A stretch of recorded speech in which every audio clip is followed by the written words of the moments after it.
Sonny sounds so hungry. Sonny? Oh. The kitty. Yes, he hasn't had treats in 20 minutes. Okay, hi there, Chris Ree, hi Earth Brown Spirit, hi again, hi Jeannie's talking about life, how are you?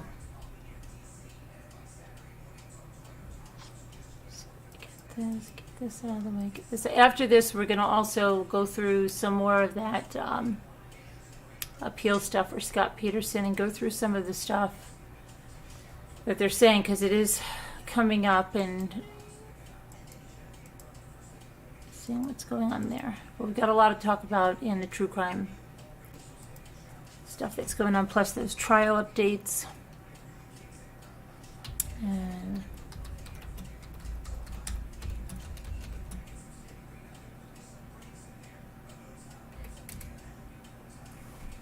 okay.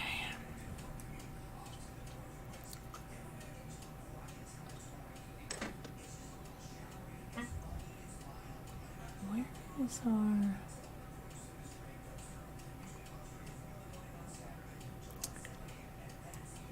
Now, did they, I think, hold on a minute. I think, was the Matthew Terry, because I was out all day, that was postponed for the tropical storm? I'm thinking it was. Let me see.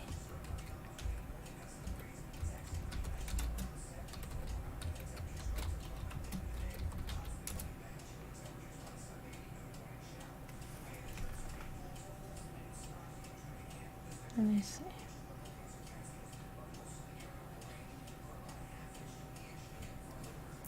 Wondering if it was here.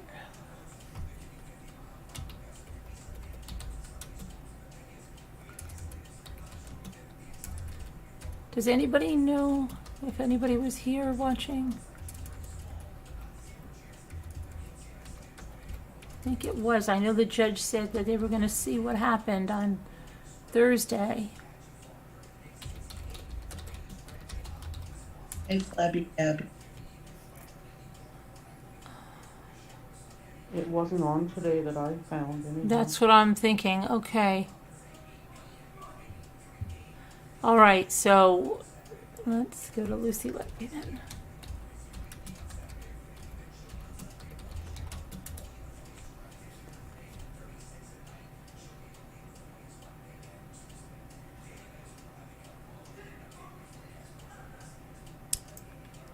November 10th. So now the trial was adjourned for Lucy Letby as well due to an ill juror.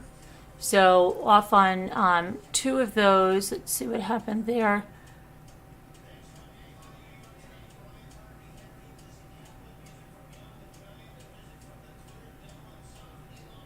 Let's see what they said.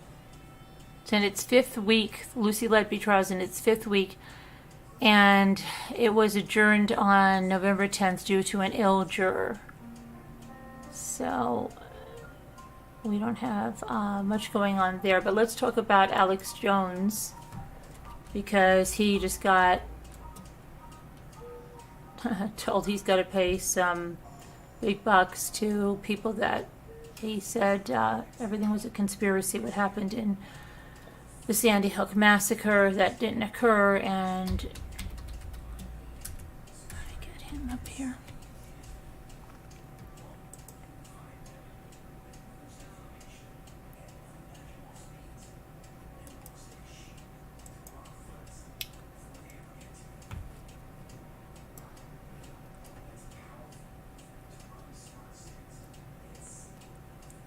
The judge added $473 million in fees to the award that Mr. Jones must pay in a Connecticut case and ordered him not to move his personal assets out of the United States.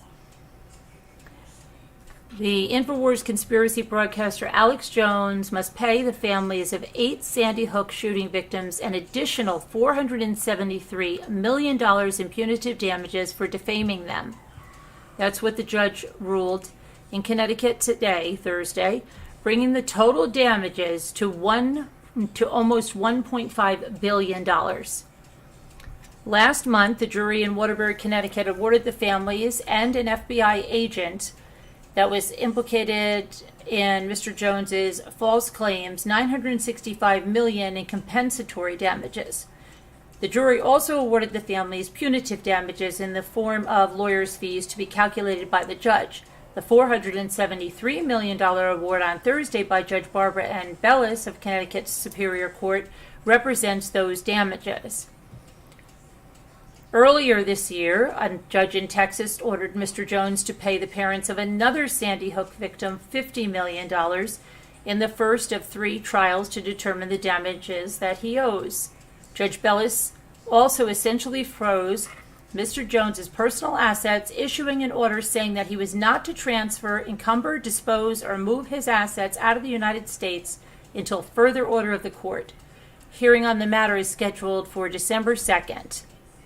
Christopher Maddie, a lawyer for the Sandy Hook families in Connecticut, cited the judge's finding that Mr. Jones's depravity and spreading lies about the 2012 school shooting and the victims' families establishes the highest degree of reprehensibility and blameworthiness. Our hope is that this serves to reinforce the message of this case. Those who profit from lies, targeting the innocent, will face justice, Mr. Maddie said in a statement. He added the judge's orders restricting Mr. Jones's assets was the first step in making sure that Jones personally will pay every penny he has to the families he spent years tormenting. For years, Mr. Jones spread the lie that the December 14, 2012 shooting at Sandy Hook Elementary School in Newtown, Connecticut, that killed 20 first graders and 6 educators was a false flag operation, and that it was planned by the government as a pretext for confiscating American firearms. He accused the families of being crisis actors, and he said that they were complicit in the whole thing, leading to years of online abuse and harassment from himself and from other people that worked on behalf of him, personal confrontations, death threats against the families from people who believed the conspiracy theories, and all of the hate that he incited in his audience. In 2018, the families of 10 Sandy Hook victims filed 4 defamation cases against Mr. Jones, later combined into 3. After Alex Jones refused to submit his financial records, testimony, and documents ordered by the court, judges in Texas and Connecticut ruled him liable by default, a sweeping victory for the families that set the stage for the damage trials. The damage trials in Connecticut, the damages trial in Connecticut was the second trial to determine how much Mr. Jones owes the families for the suffering he has caused them.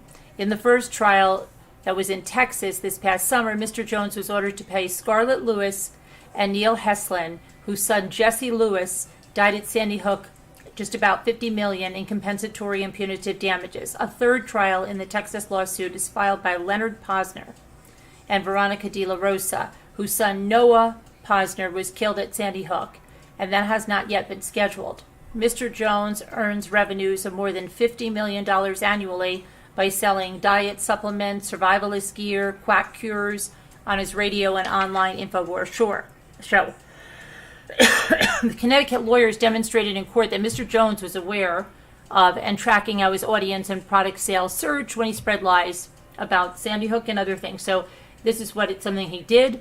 So when the pandemic started, he was saying that, okay, this is going to kill us. You need this cleaner. And then he directed his audience to this cleaner that he marketed and sold. So he built up a bunch of hype, and that he would sell a product. He told everyone that the government was trying to stop us from procreating, and that men had to build up their testosterone. And so then he came up with all these false stories of what's happening, directed them to a testosterone supplement. He would tell us that we're being exposed to massive amounts of radiation, and we need this product to combat that, and we're not going to have food, so you need this survivalist kit, and whatever it was. And you saw text messages, if you were watching the trial, from his management team telling him at one point he almost had $1 million in sales just in one day based on the one show that directed everybody to a little bottle of beet juice or iodine. So, yeah, that's what he did. He prayed with false information, but what he did in Sandy Hook, he then said that this was not real and this was the government's way to take our firearms. All these people are actors. No children died. This is so horrible. And his audience believed it and even took part in going up to Newtown and harassing the families, screaming at them, calling them crisis actors. Mr. Jones placed his parent company, Free Speech Systems, into bankruptcy earlier this year. Families are challenging that bankruptcy in a federal court in Houston, saying it's an effort by Mr. Jones to improperly avoid paying the mounting damages against him. In all likelihood, Mr. Jones does not have the money to pay such vast awards. And one forensic economist estimated in August that Mr. Jones's empire is worth a maximum of $270 million. As he was entering bankruptcy, Mr. Jones claimed that a debt of $54 million owed to a company he controls has made him insolvent. And, wow. So, yeah.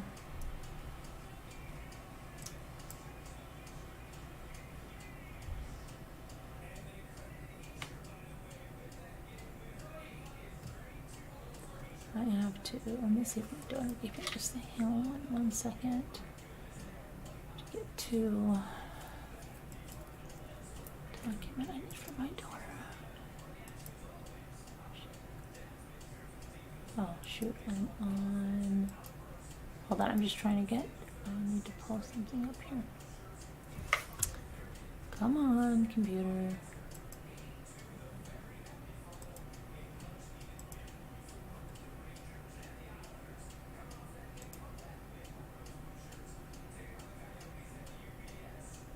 Okay, all right, hang on. I think this.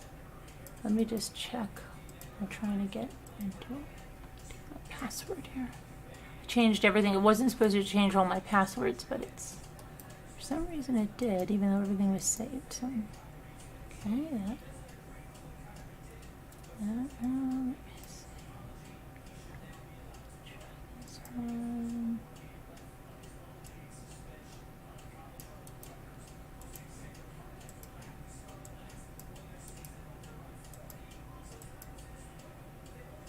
That's it.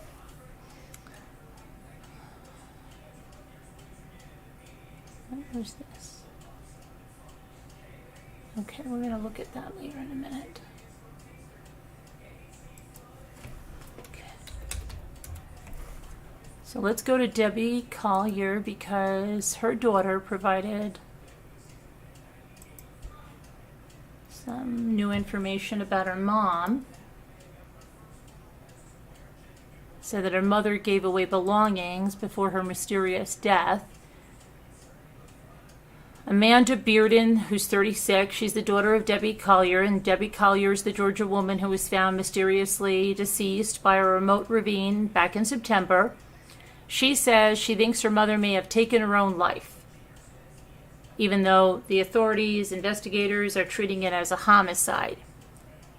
Now, Amanda had an interview with a podcast. And she said that looking back on her mother's actions before her death, there were signs that suggested maybe she had been planning to self-harm herself. Her daughter said, contacted police on September 10th after she reportedly received a Venmo payment from her mother for $2,385 along with this cryptic message that said, "They are not going to let me go. Love you. There is a key to the house in the blue flower pot by the door." And then she was seen at a Family Dollar store buying a tarp and a lighter, among other things. And her daughter said she left without her purse, but she was seen on the surveillance video with a purse. When she was found, her rental vehicle was there in the vicinity, which was about 60 miles away from their Athens home. And she was found on September 11th. She was found, her body burned somewhat with a blue tarp and holding on to a tree. So, yeah, it was a weird a very weird scene, but they're treating it as a homicide. There's no evidence to suggest or support it was related to a kidnapping. And Amanda said that she didn't know her mother's depression was as bad as it was, adding that she didn't think her mother was suicidal until she thought back on her mother's behavior. And I quote her saying, "No one saw her the day prior to her disappearance on Friday. There were actions, my mom was like giving away things. And looking back on it, I'm like, well, that was weird." She had made comments. It was almost like she was giving me all of her things. According to her daughter, Debbie Collier took the week off from work on the week of her death and appeared depressed. The last time she saw her mother, Collier was sad and had tears in her eyes. "I'd never seen her that sad," she said. "When she left the house, she wouldn't even tell me goodbye." Amanda said that there were other key intimate things shared with her that persuaded her to look into the possibility of her mother self-harming herself, but she's not ready to share those details.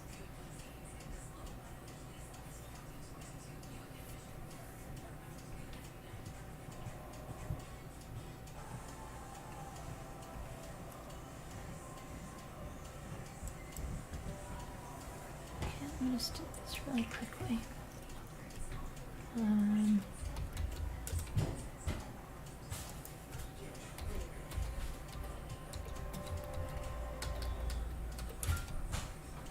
So I don't know. That sounds. I don't know. Pretty suspect. She's just noticing this now, right? Never wanted to tell that to the people when her mother was going missing, just decided to volunteer this now. Sounds sus to me.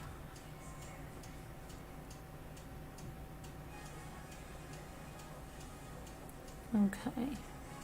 And Nancy Grace has said that she wants no part of Casey Anthony. What's the matter? You scared me. Don't do that. My gosh.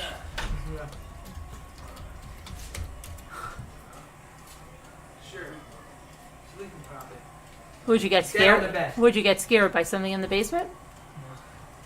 I was just playing a real secure game earlier, and it has something to do with a basement.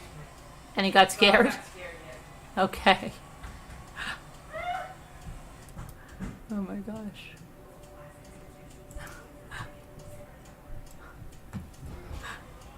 All right, let me get this a little bit bigger and say. Okay, so what Nancy has come out and said, she has said that she recalls the image of duct tape wrapped around 2-year-old Kaylee Anthony's head when the little girl was found in the Florida swamp in 2008, and that is one reason she turned down an offer to appear in a new documentary about the case. Casey Anthony was acquitted of Kaylee's murder in 2001, although she was found guilty of lying to the police. Now she's got this new documentary on the Peacock channel called Casey Anthony, Where the Truth Lies. It premieres at the end of the month, and Nancy has said she just doesn't condone it and doesn't want to be a part of what she says will be an airbrushed, digitalized version of the truth. She says she's going to tell her truth. Her truth is very different from the truth, Nancy Grace said. She said that she couldn't be confident that her questions would not somehow be manipulated, especially given that Casey Anthony would likely be dealt softball questions from a producer. Whatever we get is going to be nothing but a pack of lies, and I don't want to be a part of that. The time she should have spoken is in court. I think she should have spoken when her daughter went missing. Never a public plea. She was not out looking for her. She told one lie after another. Why? Because she killed her 2-year-old daughter. Nancy Grace said Casey Anthony didn't testify on her own behalf because she would never have survived an intense cross-examination. Nancy noted that Casey Anthony has popped up several times in the years since the death of Kaylee Anthony, mostly in bars, doing shots or fighting over men. I'm not judging, she said. I don't care what anyone does in a bar on their own time. Not my business. I care about a little girl who was thrown in a swamp about 10 houses down from the Anthony home. That's what I care about, with duct tape wrapped across her nose and mouth. And now she has another platform to spew another batch of lies? I don't condone that, and I don't agree with that. It's wrong.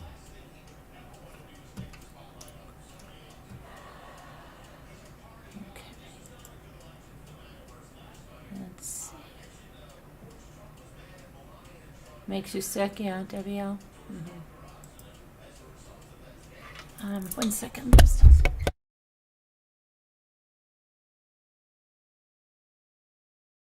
Okay, so let's go back.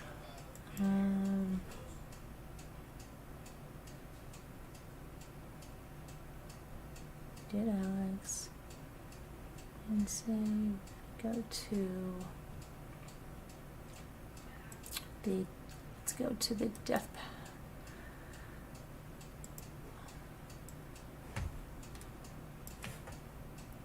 So the Texas jury handed down the death penalty to a Sims woman who killed her pregnant acquaintance and stole her unborn baby.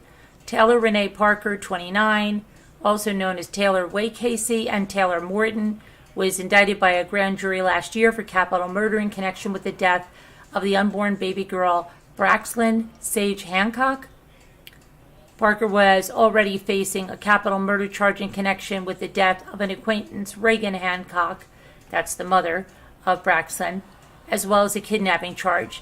Hancock was found dead in her home in October 2020, and Parker allegedly fled with the baby, who later passed away. On Wednesday, the same Bowie County jury that sentenced Parker to death is the same one that sentenced her to death. It took the jury a little over an hour to return the verdict. And this is what she looks like now.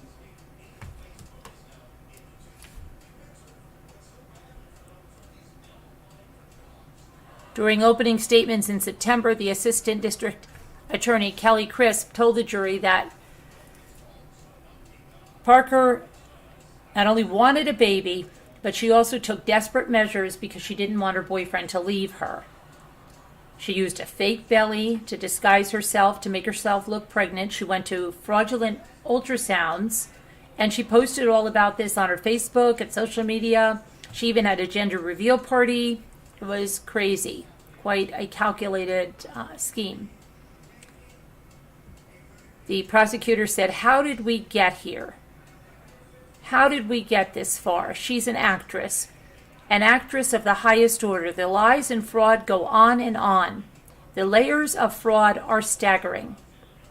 You're going to have to understand the fraud to understand what happened on October 9th. This started months and months ahead of time until it passed the point of no return, and it ended up in homicide." The prosecution added that Parker had had her tubes tied and couldn't have babies. She also allegedly stalked OB clinics in both Louisiana and Texas. And prior to the murder of Megan Hancock, Taylor Parker watched YouTube videos on how to perform a cesarean section. The jury also heard about a scheme Parker tried to pull off with a real estate company in December 2019 prior to the murder or the kidnapping. According to the real estate agent, whose name is Rusty Lowe, and who testified in the trial, he said that Taylor Parker said she was the Blackburn syrup heir while trying to purchase a $4.7 million home for her and her boyfriend, Wade Griffin. She would have needed at least $200,000 to put down on the home in earnest payment, he testified, which she told him she'd get to him, no problem. At the time, Parker's income was from 2 part-time office jobs. The realtor added that Parker and Griffin acted oddly urgent with their interest in the home. He also said the pair showed up to view the property in a car that kind of didn't match the situation. Still, we always give people the benefit of the doubt, he said. He testified that he worked with Parker for 4 months while trying to verify the earnest payment funds, which ultimately never panned out. In April of 2020, Parker told Lowe that the deal was off and that her mother made the whole thing up. In a court statement, Simmons Hancock's mother, Jessica Brooks, called the defendant an evil piece of flesh demon. "My baby was alive, still fighting for her babies when you tore her open and ripped her baby from her stomach." After hearing the impact statement, Judge John Tidwell ordered the bailiff to take Parker to death row.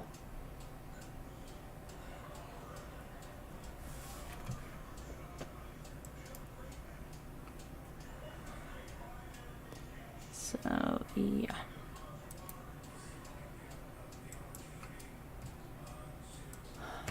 Okay, and then we have jealousy and sibling rivalry led to the murder of an 18-year-old mom and her infant daughter. California woman and her boyfriend were arrested this week for the brutal murder of her 18-year-old sister and 3-week-old niece back in September. Yaneli Solorio Rivera and her baby Celine Sofia Solorio Rivera were found shot to death in their home on September 24th after members of the family called 911 to report they heard shots fired. Fresno police found 4 people outside the home when they arrived. The mother and daughter were found dead from multiple gunshot wounds in a bedroom. Yaneli was holding the baby when they were shot. Clues to the murders were in short supply the first month of the investigation, but police said they suspected Yaneli's sister, 22-year-old.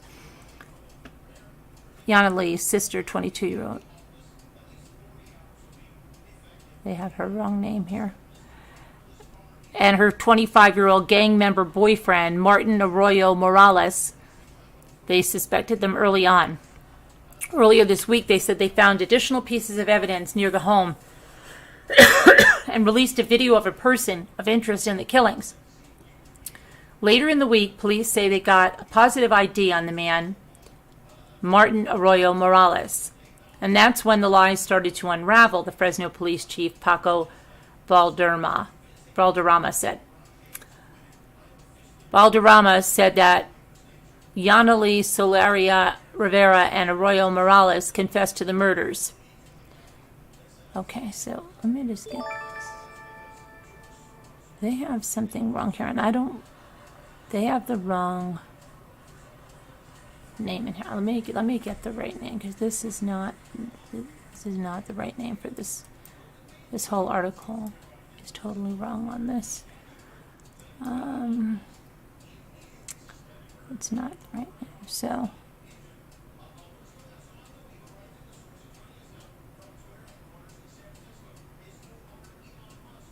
let's see.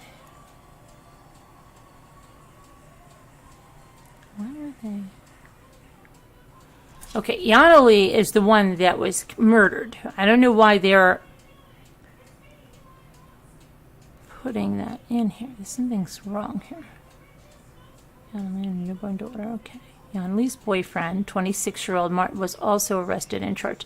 So Yaneli's boyfriend was arrested, the 26-year-old, but Yaneli's sister was also arrested. I'm trying to get her name here because they have her name.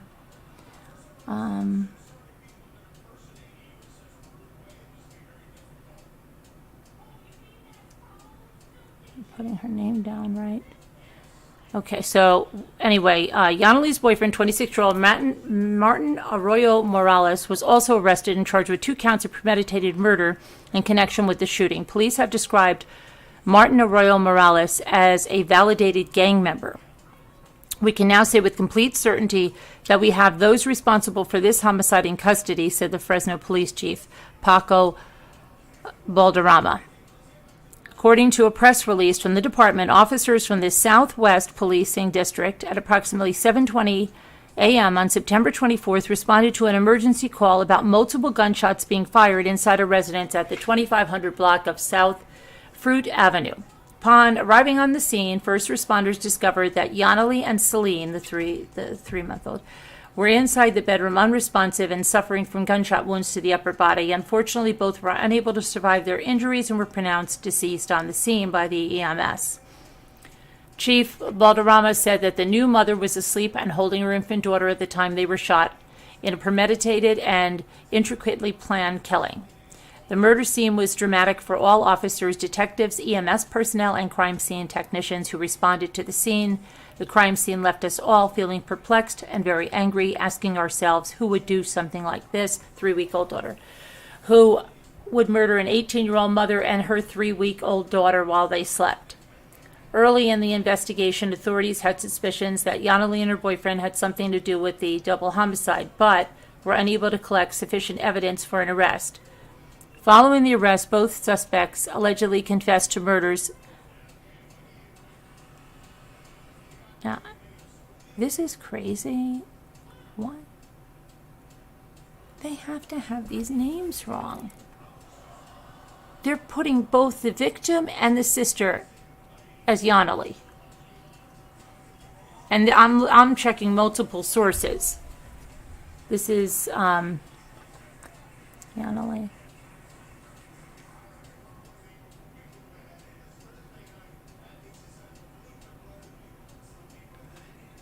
Yanali and her newborn. Yeah, there's something wrong with the names in here. Interesting that the child. Let's see if anybody says that in here.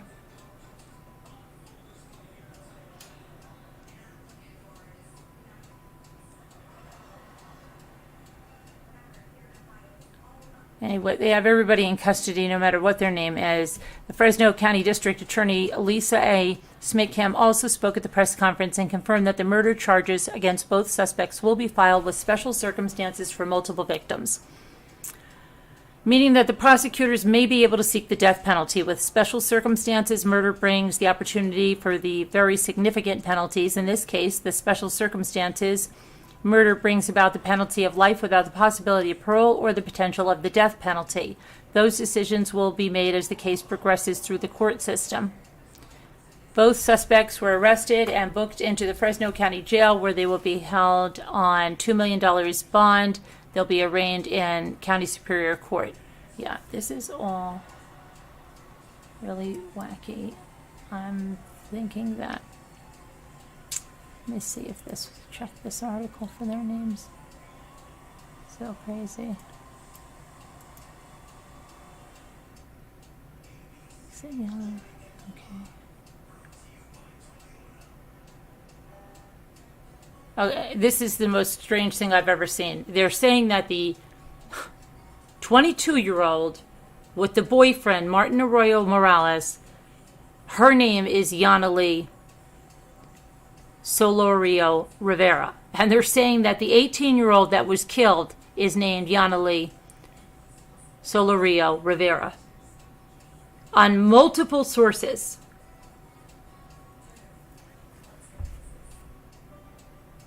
And I'm looking at comments to see if anybody is even saying, like, what's going on. The one that had comments,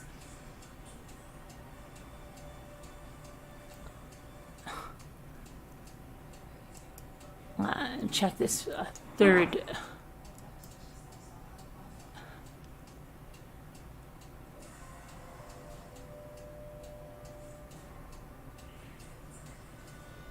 That's very, very odd. Let me check a fourth source right here.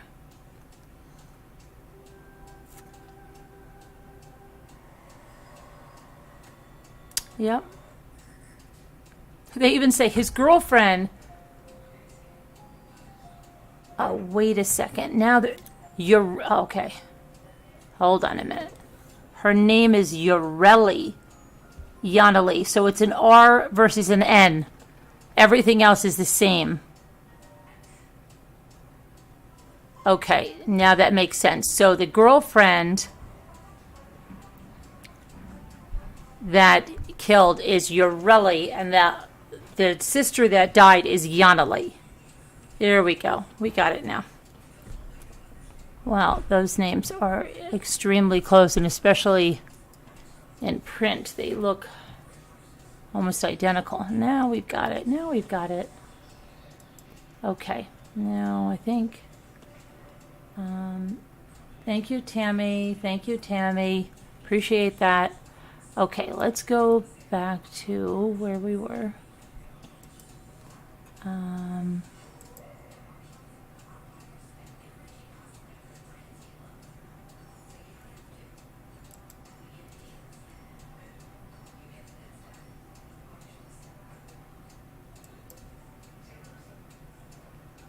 Okay, so then we have a South Carolina. Hey, get this guy out here.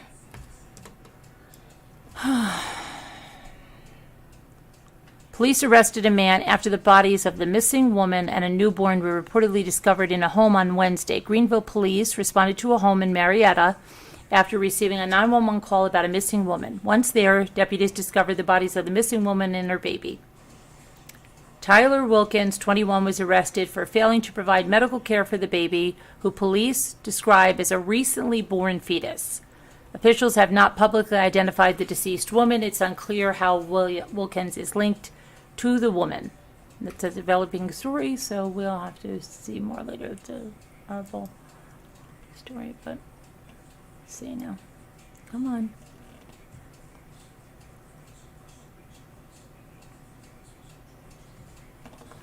Okay, let's look at this guy. Come on.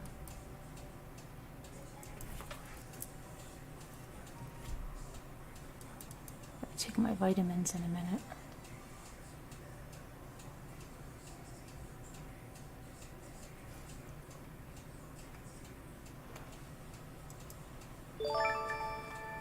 All right, so we have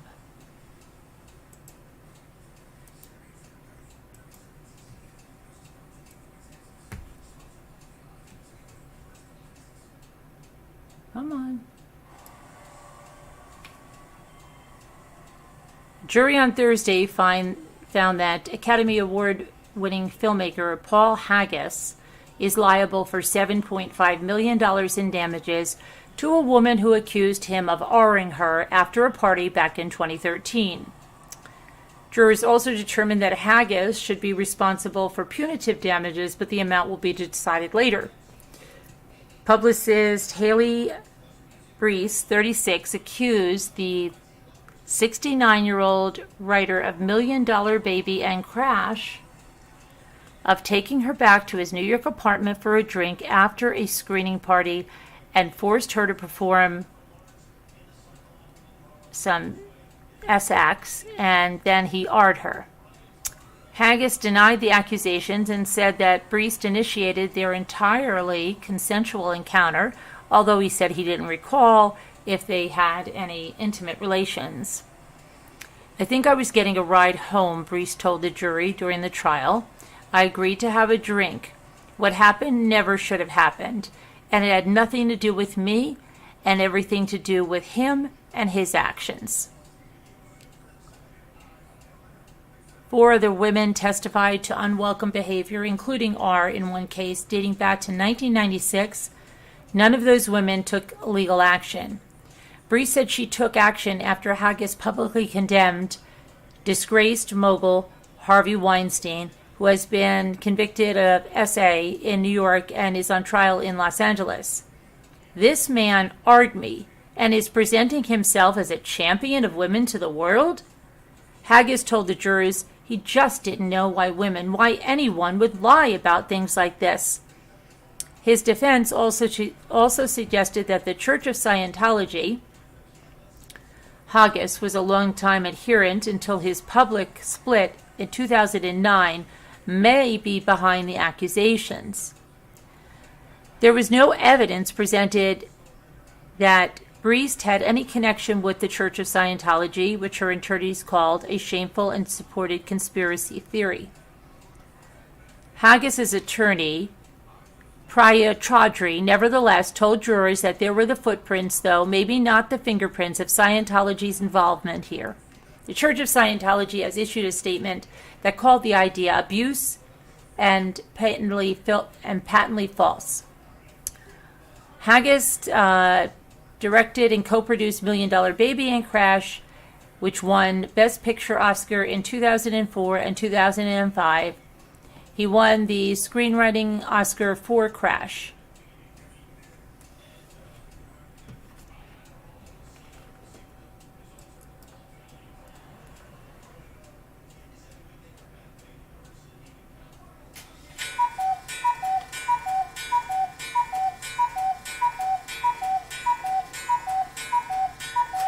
Okay, and then we have some information here on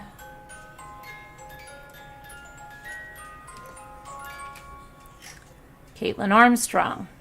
A Texas judge rejected a motion to suppress evidence against accused killer Caitlin Armstrong, who's behind bars in connection with the death of the elite cyclist Mariah Mo Wilson.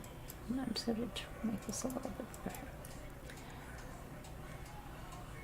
Judge Brenda Kennedy rejected the defense's arguments Wednesday and scheduled a docket call for the jury to start on June 22nd of next year.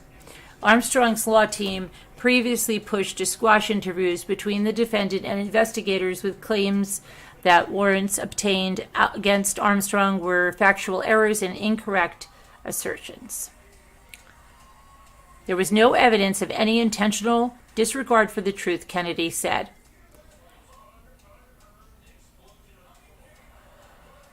Okay. Armstrong was arrested in a hideaway spot in Costa Rica after the death of 25-year-old Wilson, an elite cyclist who allegedly had a relationship with Armstrong's boyfriend, Colin Strickland. Investigators believe that Armstrong murdered Wilson after she suspected the pair were having an affair. Strickland and Armstrong had been dating for about 3 years. The pair took a break in their relationship this past October. During that pause, Strickland told investigators he and Wilson saw each other romantically. Strickland claimed that after he and Armstrong reconciled, his relationship with Mariah Wilson became platonic and professional. But based on evidence from her phone, police have concluded that Wilson believed that she was still in a romantic relationship with Strickland, even though he was currently dating Armstrong. On the day of Mariah Wilson's death, Strickland reportedly lied to Armstrong to conceal that he had gone swimming and had dinner with Mariah Wilson. He instead claimed that he dropped off flowers for someone and then his phone battery died. Wilson had been staying at a friend's house in Austin ahead of a bicycle race in Texas. Her friend found her at the home with multiple gunshot wounds, which police believe were fired by a 9mm handgun. Security camera footage from a neighbor shows Armstrong's black SUV near the home where Mariah Wilson was staying. Strickland confirmed to police that the SUV looked like the one that belonged to Armstrong. Detectives also confronted Armstrong about the footage. Her response was she had no explanation as to why it was in the area and did not make any denials surrounding the statements presented to her. So that's good. That was rejected, right? Okay, let's go back to...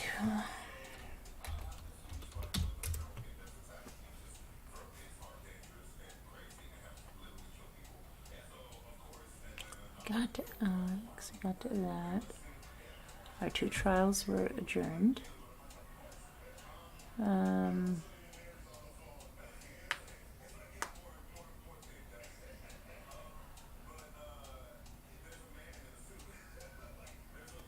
Okay, now there is some stuff going around here, and Adventures with Purpose, I know you know what they did with Kylie Rodney, and everybody was like really happy about that all, but the founding member of Adventures with Purpose, a search and recovery dive team that found missing teen Kylie Rodney earlier this year, has been accused of R-ing a child in Utah. The Utah filed charges against 47-year-old Jared Lesick on November 3rd for incidents that occurred allegedly in 1992 in Sanpete County. Now, Jared was 17 years old at the time. He's been charged with 2 counts of first-degree R of a child. According to the documents, the victim was 9 or 10 years old and was a relative. Adventures with Purpose was founded in Oregon in 2019. It's a volunteer team that uses sonar and divers to help solve missing persons cases. Most recently, they found 16-year-old Kylie Rodney's SUV and 14 feet of water not far from the lakeshore party which she had attended in early August before disappearing. Last month, the coroner ruled the death was accidental. From maps of the area, it appeared that Kylie Rodney made a wrong turn off of unlit roads around the campsite and drove her vehicle into the lake. Jared and Adventures with Purpose have not responded to requests for comments. Jared's first court appearance is set for November 30th.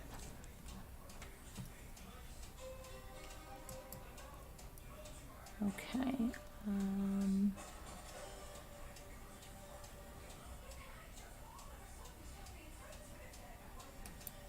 Now,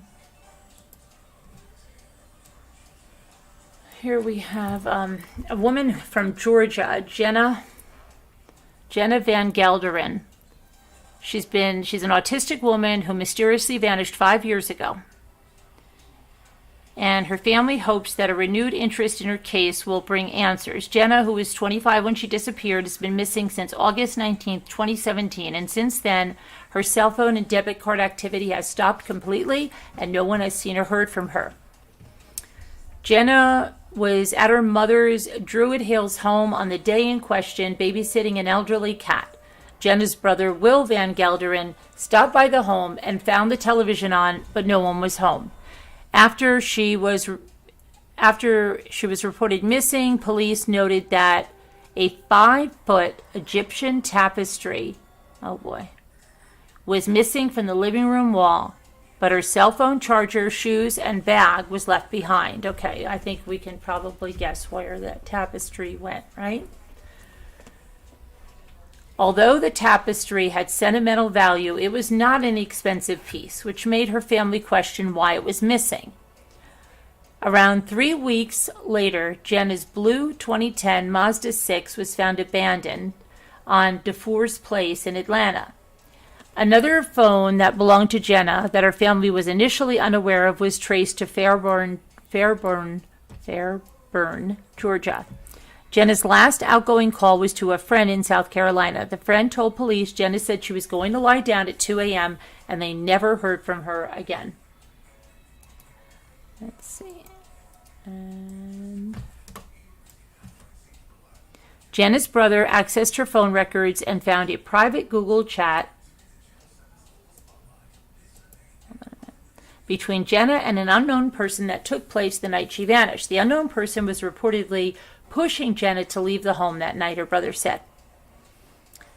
He told the media that his sister is autistic and was just learning to live on her own as an adult, having moved into her own apartment just months before she vanished. She was just starting to get a grasp on her adulthood. Moving out of the house was a big step for her. She was sweet. She was loving. She loved animals. Due to her autism, Jenna, according to her family, followed a strict routine, and she would have never left home unannounced and without her belongings. She had also begun hanging out with a group of people who may not have had her best interests in mind, but so far there have been few tips and no arrests. She was extremely gullible, vulnerable because she wanted friendship so badly. She couldn't always tell what people's intentions were and whether they were going to be a good friend, said her mother, Roseanne Van Gelderen. Jen is described as a white female, 4'11", weighing 140 pounds. She may have been wearing a green t-shirt with San Antonio on the front, along with a black tank top and black yoga pants. She has black hair and brown eyes. Anyone with information should contact Crime Stoppers at 404-577-8477 or call the Georgia Bureau of Investigation tip line 1-800-579-8477. A $50,000 reward is being offered in this case. We want to let her know we love her and want her home safe, said Jenna's father, Leon Van Gelderen. We don't believe she left on her own. It's terrifying to think about. Well, where's it? She's found that tapestry is very troubling.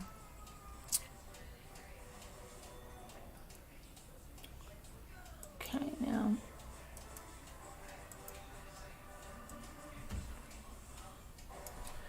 Here we have a Tennessee man who's been arrested after he went to police to complain that the father of a woman he was stalking had threatened him. Jacob Urix previously worked at a Cracker Barrel with the victim, and he was charged with aggravated stalking and harassment, with more charges possible. Jacob filmed his encounter at the Lenore City Police Department on November 2nd, in which he told the deputies that he was trying to play a song for the former coworker so he could give her her own choice to be with him. When she fled him, he chased her for several blocks. He told the deputies that all women have our fantasies. Women are crazy. I felt like she wanted me chasing her, but it wasn't chasing. It was like going down a couple of streets. That's like fun to women. Women like that. That's a little bit of excitement. Afterward, he said her father called him and threatened him to stay away from his daughter. He made several comments that were odd.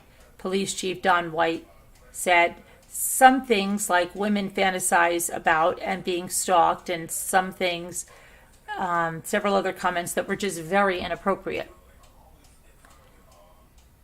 At the end of the video, back in his vehicle, Jacob complains that this woke, belligerent LGBT shite is influencing the women, and he doesn't understand why the officers, who he described as traditional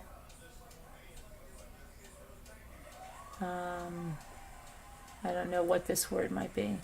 Traditional astrojet, okay, I don't know. Didn't support his efforts to try and get her to be straight. In the description of the video, Jacob wrote that he should have taken matters into his own hands. The police department and the sheriff's office launched an investigation at that point into his video. His 8-minute video went viral. The FBI's Joint Terrorism Task Force stepped in to assist. In the course of the investigation, White said investigators found enough evidence to elevate the charge from just a stalking and harassment charge to harassment and aggravated stalking. Detectives located him on Tuesday and took him into custody. Yerkes kept talking. He did say some more bizarre things that gave us concern. He's being held without bond in the Loudoun County Jail. His YouTube channel mostly contains arguably bad music with a few lengthy videos in which he wanders around public buildings complaining that he's being denied his First Amendment rights when he's barred from entering restricted areas. The last song that he posted before his arrest, called Don't Grab Her by the Intimate Part, includes the lyric, "We are beast, it's justified R-ing." In another video, he says he wants to serve God. Comments on the viral video of his encounter were largely negative. This delusional incel is a serious danger to women, one person said. Another said that Yerkes is 100% convinced that if he art her, she would enjoy it and it would turn her straight and she would fall in love with him. That's scary. I'd be making threats if I was her dad too, someone said.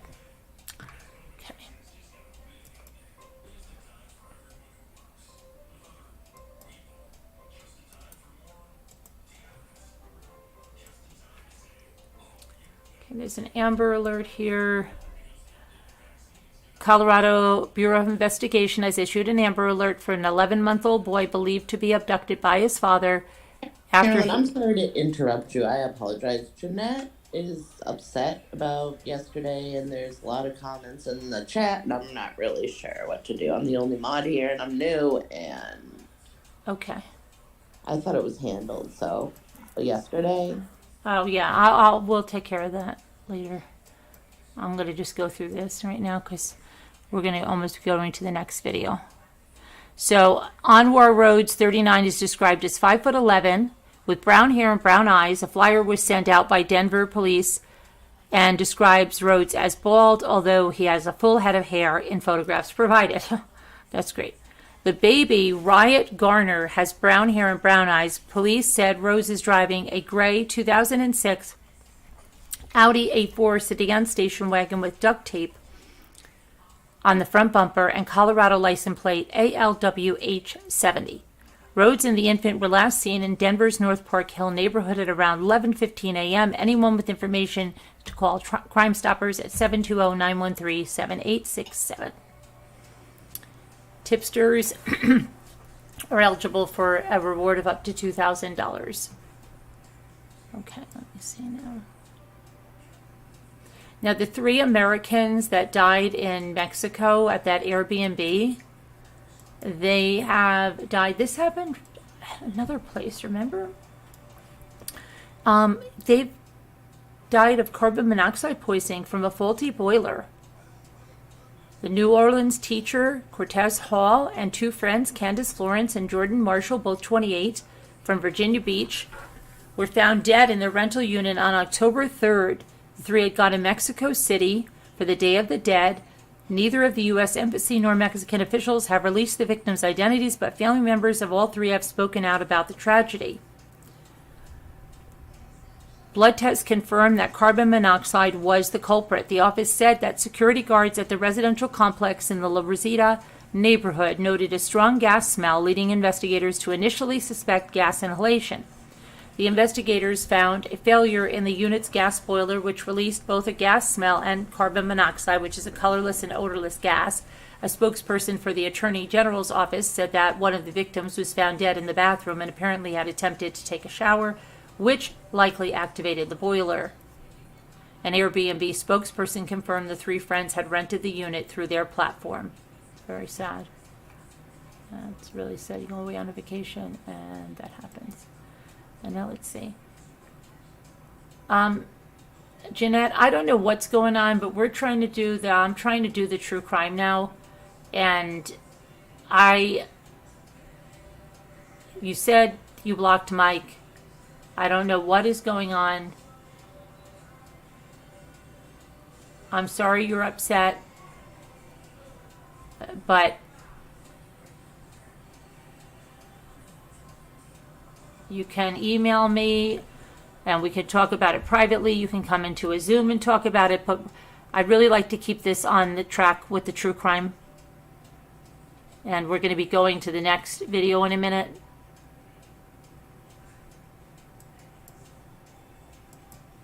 Okay, let me go. I think that we are pretty much done with that. I think we've gone through everything we said. There was something on Delphi. Let me see here.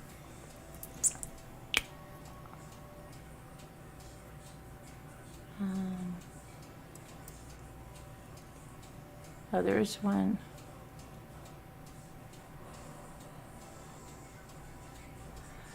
Okay, so a deputy medical examiner was killed at her job by her estranged husband in an apparent murder-suicide. Okay, so what happened here was she was killed at her job, the deputy medical examiner, on Tuesday by her estranged husband, who then took his own life. Beth and James Frost, 46 and 51, were found dead on the second floor of the Dallas County Medical Examiner's office. Dallas County Commissioner John Wiley Price said that Beth was a deputy medical examiner at the facility. Dr. Bernard, who is our director, said there was a husband and wife incident, and the doctor who worked for us had been killed, and that apparently then her husband had killed himself. According to the news outlet, staff was evacuated following the shooting, and the Dallas Morning News reported that another employee was injured, but the nature of their injuries was not disclosed. A motive is not immediately known. It's unclear how James got a gun into the medical examiner's office. The medical examiner's office is adjacent to the Health and Human Services building. Price said that building is a lot more secure than that, so I don't know if she let him in, which could very well be the case. Or he could have known code or whatever. Could have been.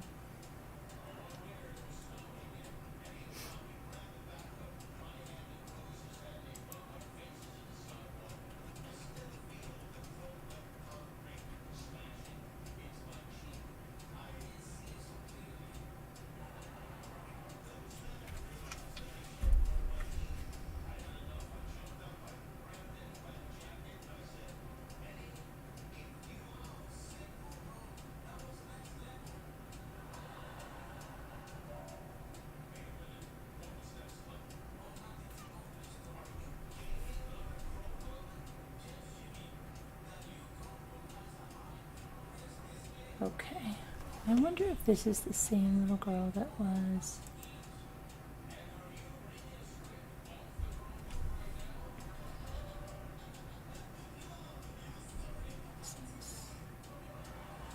I wonder if this is the one... Oh, we'll have to figure that out. Okay, it's almost time to go, so I think that I'm just going to stop these. We can talk more about that later and see what's going on with... Jeanette.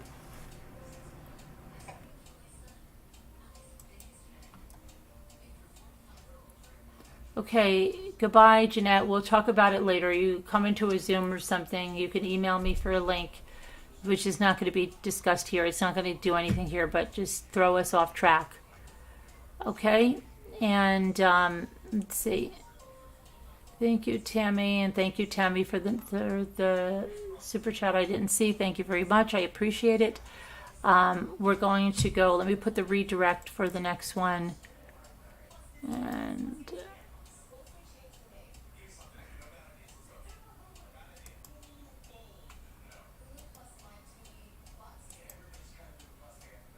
Okay. All right, so we'll see you on the next one, okay? Okay. Right now.